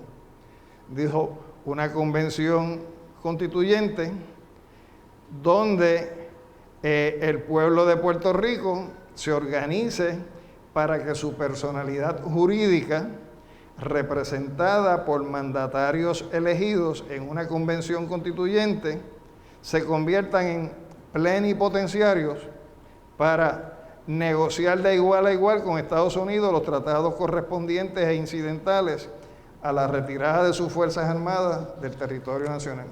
Es decir, que era una convención constituyente para crear los mecanismos de negociación con Estados Unidos para establecer la separación política entre ambos pueblos, pero negociando de tú a tú los arreglos correspondientes entre los dos pueblos. Eso está planteado en la Asamblea Constitucional de Estatus, porque la Asamblea Constitucional de Estatus tiene no solamente la capacidad deliberativa para definir las fórmulas, sino también tiene los atributos de negociación, porque a través de los representantes plenipotenciarios de esa asamblea sería que se estaría negociando de tú a tú con el gobierno de Estados Unidos cuáles son las fórmulas futuras posibles de relaciones políticas entre los dos pueblos.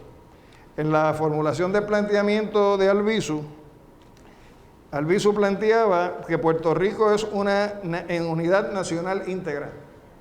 Eso está afirmado de alguna manera en todas nuestras manifestaciones, cuando planteamos que la Asamblea Constitucional es entre dos pueblos, para discutir entre dos pueblos las relaciones futuras. Si somos dos pueblos, somos distintos. Segundo, Albizu planteaba que el derecho a la independencia no era discutible. Eso también lo dice aquí la 1514. Y parte de las fuentes que invoca la Asamblea Constitucional de Estatus es precisamente que existe un derecho inalienable a la libertad y un derecho inalienable hacia la independencia. Y eso es lo que ha recogido el ordenamiento internacional hasta el presente. Tercera premisa de Albizu, que Estados Unidos había reconocido que Puerto Rico tenía el derecho a su independencia y su soberanía. Y eso ha sido reconocido desde el proyecto Tidings para acá, y el proyecto Tidings fue en la década de los 30. Que ellos todos los días hagan todo lo contrario por impedir que lo hagamos, eso es verdad también. Pero por lo menos el postulado está planteado, y es un postulado que lo ampara también el derecho internacional. Que la Convención Constituyente no era un acto de hostilidad hacia los Estados Unidos, lo planteaba Albizu. Tampoco el ejercicio de la convocatoria a una Asamblea Constitucional de Estatus es un acto de hostilidad hacia los Estados Unidos. Es todo lo contrario, es un ejercicio de afirmación nuestra como puertorriqueños para establecer relaciones políticas de arreglo en distintos escenarios o posibles escenarios con el otro país.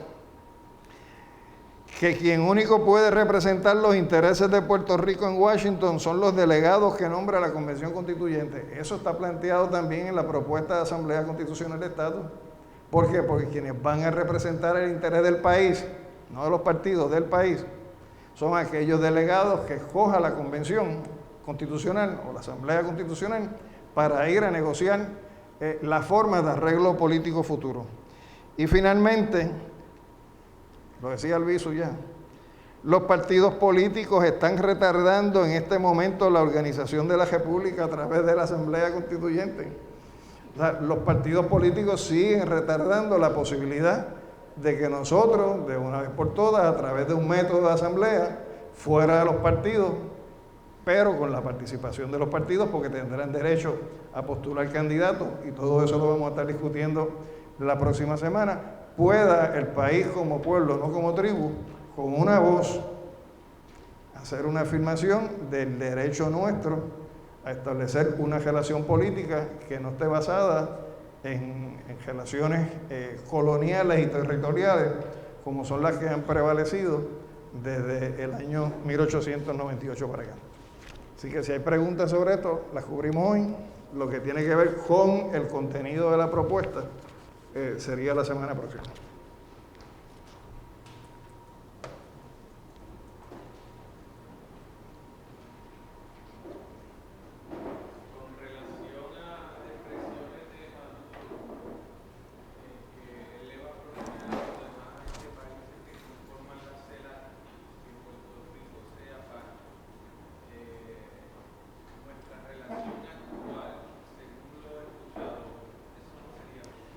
Lo que yo he estudiado de los estatutos de la CELAC no lo permite, porque en la CELAC participan países que son estados políticos soberanos e independientes, pero la CELAC tiene unas estructuras complementarias que quizás sí le podrían habilitar a Puerto Rico una participación en ese espacio internacional.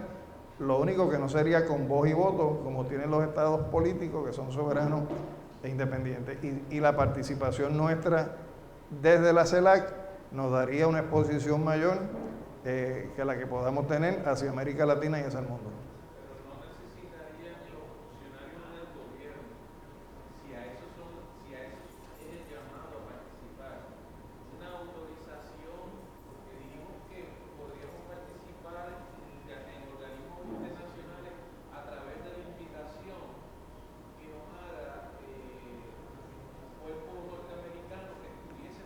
Eso lo dice la OIT, que es una organización responsable de la reglamentación de las normas laborales adscrita a la Organización de las Naciones Unidas. Así que va a depender del gobierno de Puerto Rico si da el paso al frente o no lo da. Yo le venía explicando a Nelly, por ejemplo, que sería maravilloso el que por primera vez un dirigente puertorriqueño electo como representante del país fuera, aunque fuera una vista al Congreso, y decir: yo soy ciudadano americano, pero mi vernáculo es el español, así que yo voy con un traductor, porque yo soy puertorriqueño y me expreso en español. Lo podrían hacer, porque otros funcionarios de otros países viajan a Estados Unidos y viajan con sus traductores. ¿Por qué no lo hacen? Pues porque no tienen la voluntad. Pues va a ser el mismo escenario. Si la CELAC abre la puerta, pero el gobierno no lo determina, pues ese es un escenario. El gobierno podría tener la posibilidad. Ahora bien, la CELAC podría crear otras instancias nuevas, que no tiene que ser reproduciendo el modelo de la ONU, a través del cual los movimientos populares o los movimientos sociales puedan insertarse en ese tipo de estructura. Por ejemplo, en el ALBA se reúnen estados soberanos, pero el ALBA tiene una serie de instancias de participación de movimientos sociales que les hace formar parte de los esfuerzos de integración del ALBA. Sí, yo creo que Estados Unidos, ¿verdad?, no quiere soltar a Puerto Rico. Evidencia de eso es que salieron de Vieques, ¿verdad?, en 2003. Y no salieron. Y no salieron, pero se fueron. Todavía en Vieques ellos tienen en Monte Pirata una estación de vigilancia electrónica y tienen en la parte sur el cuerpo transmisor de radar relocalizable más allá del horizonte. Okay. Pero en términos de los ejercicios, uso de polígonos, sí. Pues sí. Pero que pues 2 años después que se fue, ¿verdad?, se terminaron los ejercicios militares, para hablar concretamente, pues asesinaron a Filiberto.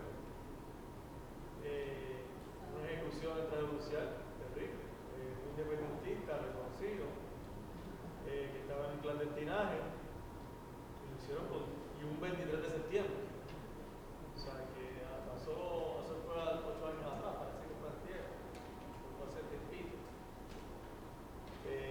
no creo que Estados Unidos quiera darle a Puerto Rico la oportunidad de que nos autoconvoquemos en una asamblea constitucional de Estado. Me parece a mí que ellos van a tratar de torpedear cualquier asunto relacionado y se comunicarán con el PNP para que el PNP no participe de ninguna forma y que no, o sea, su alcahueta aquí en Puerto Rico, para que no comenten eso. ¿Por qué? Porque obviamente ello conllevaría un reconocimiento del poder soberano de Puerto Rico, como bien expresaste. Y yo quisiera saber cuál es tu opinión sobre eso. Bueno, si lo van a permitir. te la voy a dar. En primer lugar, el día que yo piense que ellos no van a responder a nada que yo haga, pues recojo las maletas y me voy. Si estoy planteándome lo contrario es porque les gusta o no les gusta, yo tengo que empujar. Y esa es mi responsabilidad. Y si yo no completo la agenda, pues mi responsabilidad es tratar de dejar la rueda más adelantada que lo que yo la recibí para que otros la sigan empujando. Segundo, tendrían un problema de legitimidad ellos si nosotros nos autoconvocamos en el ejercicio del poder soberano a través de una consulta y decidimos vamos a entrar por el carril de la libre determinación. ¿Por qué? Porque sería un ejercicio tan ojoroso como el que manifestó el presidente de esta última comisión donde fueron los puertorriqueños a deponer, que dice que mantener la relación de Estados Unidos con Puerto Rico es una vergüenza. Y eso tiene un peso. Tercero, yo no tengo la menor duda de que dentro de las reglas de juego que prevalecen hoy, a lo mejor dentro de 20 años son distintas, porque así son los procesos políticos, la respuesta del bloque latinoamericano a una negativa de Estados Unidos de acatar un mandato así, le crearía una crisis política a Estados Unidos. Y finalmente, tengo que plantear que uno tiene que hacer las cosas a partir de la visión de uno, no de la visión del contrario. Y si mataron a Filiberto, pues a lo mejor matan 20 más, o a lo mejor matan qué sé yo cuántos más, y esa no sería la primera vez en la historia que en los procesos de descolonización de los pueblos, cosas así pasan. En otros países han pasado cosas peores, y no por eso se ha desistido. Y como yo creo que eso es así, pues, o sea, independientemente de lo que ellos piensen, e independientemente de lo que ellos hagan para impedir el ejercicio de ese derecho que yo sé que yo tengo, yo lo voy a ejercer. Y asumo las consecuencias en el proceso.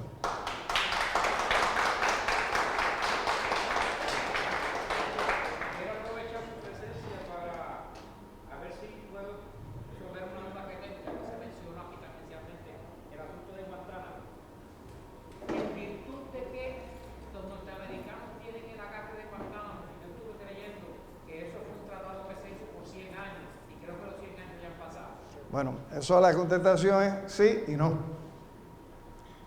Sí, porque hubo un acuerdo inicial. Sí, porque hubo un contrato que se amplió posteriormente. Sí, porque lo que dice es que se arrienda a perpetuidad. Lo que pasa es que no pueden haber agendamientos a perpetuidad hasta que el infierno se congele. Y se dice que lo más que pudiera haber de agendamiento en ese tipo de cosas, o porque más o menos se acepta, es un agendamiento de 100 años. ¿Qué pasa? Lo mismo se plantearía, por ejemplo, con relación a lo que es la República Nacionalista China, que es la provincia rebelde, la que cuando en el 49 triunfó la revolución, ahí se refugió Chiang Kai-shek con los remanentes de sus tropas, y los chinos nunca han renunciado a que eso es parte inalienable del territorio chino, como lo era Macao y como era Hong Kong. Y esperaron que los procesos fueran resolviendo las situaciones. Inglaterra entregó finalmente Hong Kong, Portugal creo que fue, entregó Macao, y sigue la realidad de la República Nacionalista China allí. Los cubanos nunca han renunciado a sus derechos sobre Guantánamo, y más aún, desde la revolución para acá nunca han aceptado un centavo de los que anualmente deposita a Estados Unidos, dice bajo el canon de arrendamiento, porque eso sería legitimar la situación. Pero los cubanos no van a hacer ningún ejercicio de retomar Guantánamo en esta etapa, porque eso implicaría un enfrentamiento totalmente desigual con los Estados Unidos y le legitimaría a Estados Unidos lo que ellos le frustraron con la DJ en Playa Girón. No ha habido ningún tipo de negociación con la revolución con los Estados Unidos para prorrogar esa No, ni ha habido tampoco negociaciones que partan del reconocimiento de la legitimidad de la presencia de ellos allí.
Y todos caemos en eso, Salvador. Por ejemplo, nosotros nos referimos a los tribunales locales.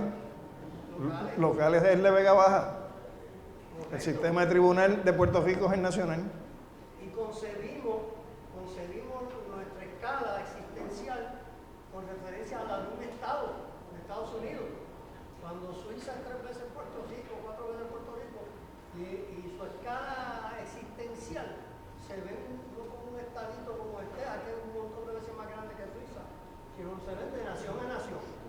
Y nosotros, aún en el lenguaje independentista y soberanista, concebimos esa escala. Hostos, antes de morir, yo creo que fue como para 1902, hablaba, dentro de su visión de ir de lo menos a lo más, de la posibilidad de una organización de todas las naciones del mundo, donde todas tuvieran un derecho de participar y votar a base de un voto por país, de forma tal que las dimensiones del país y la cantidad de sus habitantes no fueran las que determinaran el peso del voto de ese país frente a los demás. 2002, no, 1902.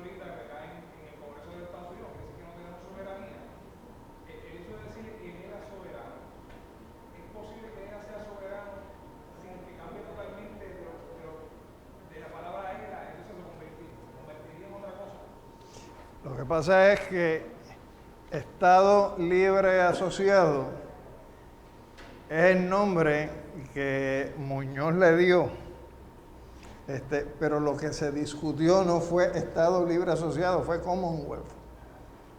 Y entonces, mira cómo esta gente jugaba con el lenguaje.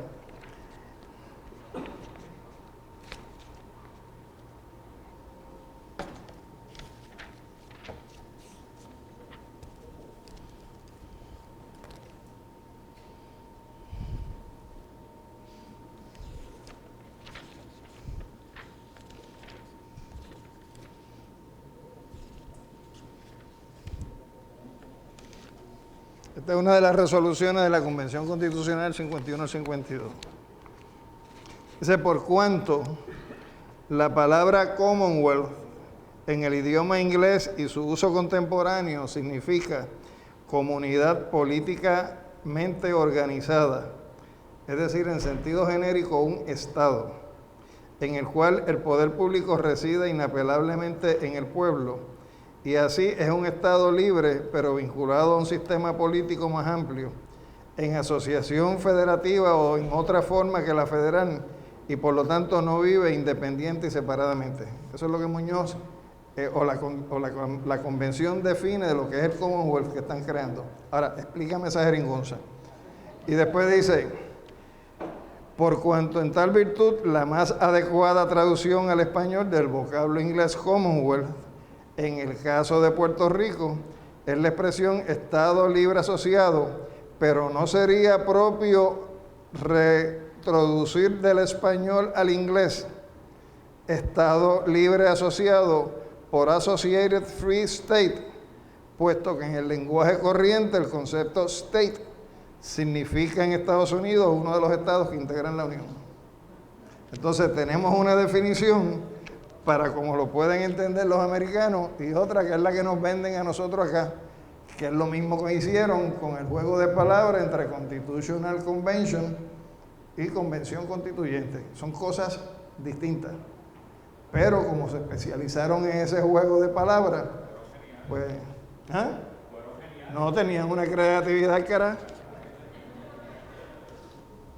Entonces, en ese sentido, el soberano, lo que quiere decir es un Estado que es libre, pero está asociado a otro país, pero sobre las bases de soberanía política. Es decir, tiene que ser un ELA que no sea colonial, que no sea territorial, que no esté sujeto a la cláusula territorial de la Constitución de Estados Unidos, ni a la llamada doctrina de los poderes soberanos del Congreso.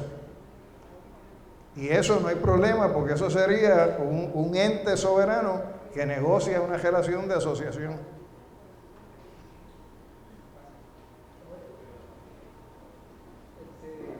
La cuestión esta de crear una crisis para que del Comité de Descolonización suba las sanciones, que ya van 32, al Consejo General,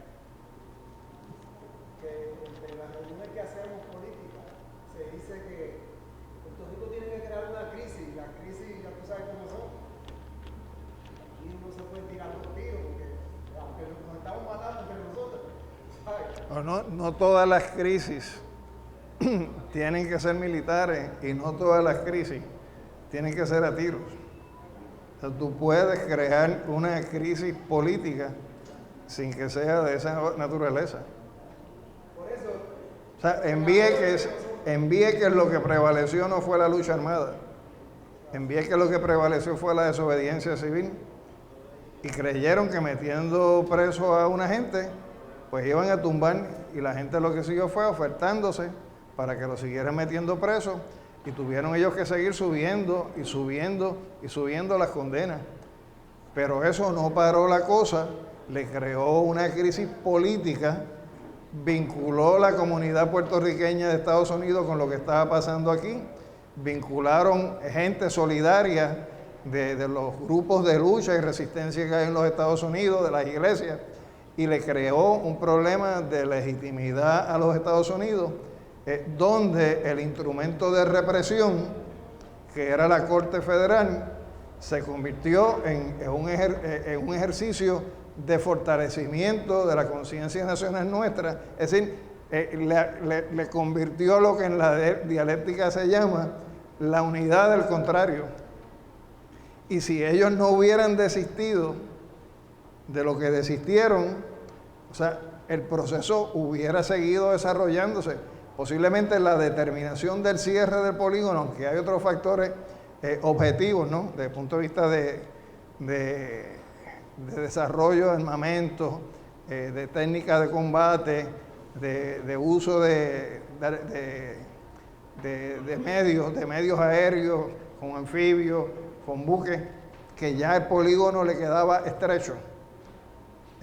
Lo que forzó el cierre anticipado fue la militancia nuestra. Fíjate que en las directrices presidenciales se ordenó al Centro de Análisis Naval a que evaluara la sustitución del polígono. Y se produjeron 3 estudios. ¿Por qué? Porque con el primero la gente siguió y tuvieron que hacer un segundo y tuvieron que hacer un tercero. Y cuando tú analizas lo que decía el primer estudio del Centro de Análisis Naval, con relación al tercero y lo que fue la decisión, lo que nosotros logramos fue convertir en un proceso que realmente se dinamizó a partir del año 2000 en un cierre del polígono en 2003, cuando la proyección de ello era un cierre del polígono más o menos para el año que estamos ahora. Pues eso fue el resultado de la lucha, y lo que posibilitó que esas cosas se adelantaran fue precisamente crear una crisis política que hacía insostenible para Estados Unidos eso. Imagínate la expresión del obispo que está en Mayagüez, Corrada del Río. Yo no sé si ustedes se acuerdan cuando él dijo: no existe una bomba lo suficientemente pequeña para que sea moralmente aceptable. Mira la carga que tiene eso. Eso lo dijo un obispo, no lo dijo un independentista. Pues yo creo que esos son los elementos que sí tienen el potencial de crear crisis políticas sin que tener que tirar tiros. Si hay que tirar tiros, habrán sus espacios y sus escenarios, sus necesidades y sus lugares. Pero lo que está planteado como método fundamental de lucha, fíjate, la lucha armada es un método de lucha, pero en estos momentos, en este país, bajo estas condiciones, no es el método fundamental. No quiere decir que en una coyuntura no pueda ser un elemento auxiliar indispensable y que es irrenunciable para un pueblo en lucha y sobre todo dentro del escenario de una lucha anticolonial. Pero en este país no es el método fundamental de lucha y no sería el método fundamental para crear esa crisis política.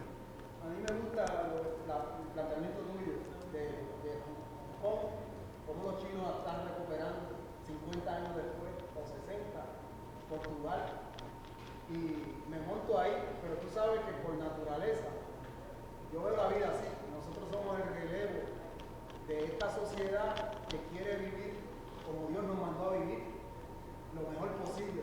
Y nosotros somos, en este tramo que nos toca, nos desesperamos, tú sabes, de ver tanto abuso y que nosotros somos los llamados a eliminar todos esos abusos.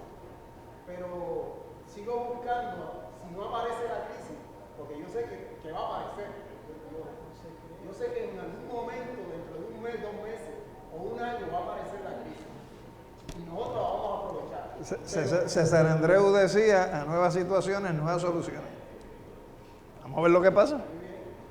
Pero no podemos ir a La Haya y decir, mire, ya que, como dicen que la crisis allá arriba en el Consejo General de la ONU, lo que están hablando de Palestina, porque Palestina no acepta bombardeo de Israel y se los devuelve para atrás. La lucha internacional es, a juicio mío, ¿no? Estoy hablando a título individual. La lucha internacional es una lucha necesaria, pero es una lucha complementaria. Peor condena que la que recibió Estados Unidos cuando la guerra en Vietnam, en todos los foros internacionales, a escala global, yo creo que en mi generación no se ha visto. Y lo que determinó la salida de los americanos de Vietnam fue la lucha del pueblo vietnamita. El escenario que ellos tenían en aquel momento como método fundamental de lucha, porque tenían las condiciones, tenían la población, tenían la disposición histórica combativa, esa gente lleva peleando como 4.000 años, pues les posibilitó eso. Ese no es nuestro escenario. Entonces aquí tenemos que buscar la manera de cómo producir una crisis que tenga unos resultados, pero a la luz de las condiciones que nosotros tenemos. Y por eso, o sea, en estos momentos, ese método vietnamita, que fue su método fundamental, no puede ser el método fundamental aquí. Pero la Haya puede ser Por eso la Haya es como la ONU. O sea, ¿cuántas resoluciones lleva Cuba ganadas en las Naciones Unidas en contra del bloqueo. Ellos no han renunciado a llevar sus planteamientos allí. De hecho, ahora en la elección de la presidenta Fernández de Argentina para presidir pro tempore en este mes el Consejo de Seguridad, allí estaba el canciller cubano a nombre de la CELAC, ya no como comete gente a nombre de la Revolución Cubana, a nombre de la CELAC, que representa toda la comunidad de estados latinoamericanos. Pero por eso no se va a tumbar tan bloco el bloqueo, pero hay que mantener, o sea, el juicio. Y si hay que ir 100 veces más, pues 100 veces más hay que ir, pero donde hay que mover la turbina es acá adentro.